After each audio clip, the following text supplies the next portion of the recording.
One evening, Thomas brought his last train to the junction. He went for a drink.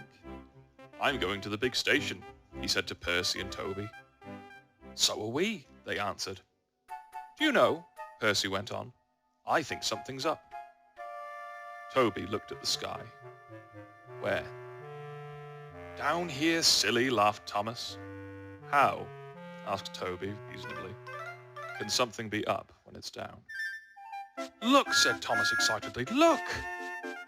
7 engines from the other railway were coming along the line. "Hello, Ginty," whistled Percy. "Hello, Pug." "They're friends of mine," he explained. "I don't know the others." Ginty and Pug whistled cheerfully as they puffed through the station. "What is all this?" asked Thomas. "The Fat Controller's got a plan," answered his driver. "He's going to tell it to us. Come on."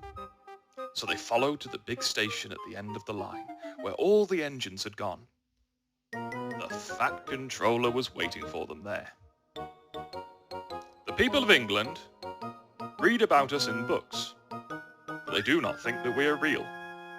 So, I am taking my engines to England to show them." "Hooray, hooray!" the engines whistled.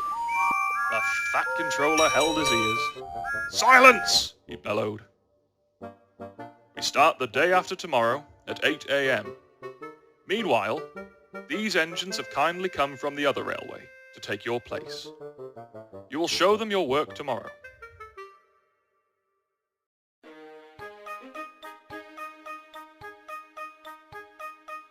The next day, as Annie and Clarabel were going to England too, Thomas and Ginty practiced with some other coaches. Thomas was excited. He began boasting about his race with Bertie. "I whooshed through the tunnel and stopped an inch from the buffers. Like this."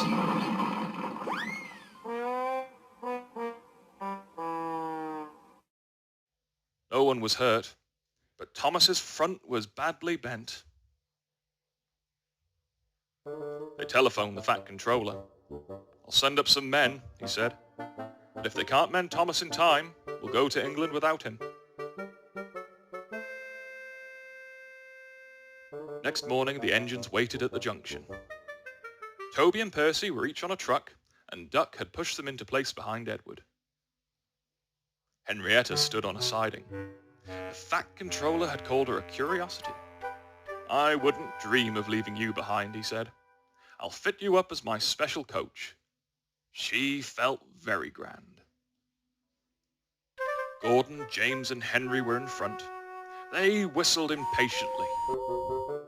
The Fat Controller paced the platform. He looked at his watch. "1 minute more," he said, turning to the guard. "Peep, peep, peep," whistled Thomas as he panted into the station. Annie and Clarabel twittered anxiously. "We hope we're not late. It isn't quite 8. "Thomas," said the Fat Controller sternly, "I am most displeased with you. You nearly upset my arrangements." Thomas, abashed, arranged himself in the coaches behind Duck, without saying a word. The Fat Controller climbed into Henrietta. The guard blew his whistle and waved his flag. The engines whistled. "Look out, England, here we come," and the cavalcade pulled off.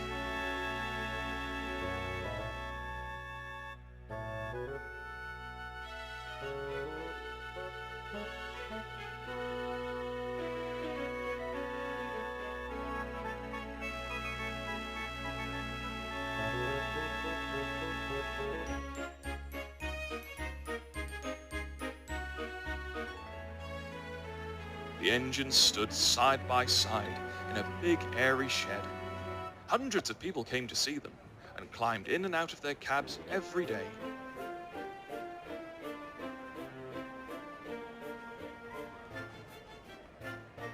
They liked it at first, but presently felt very bored and were glad when it was time to go. The people along their line put the flags out and cheered them as they came home.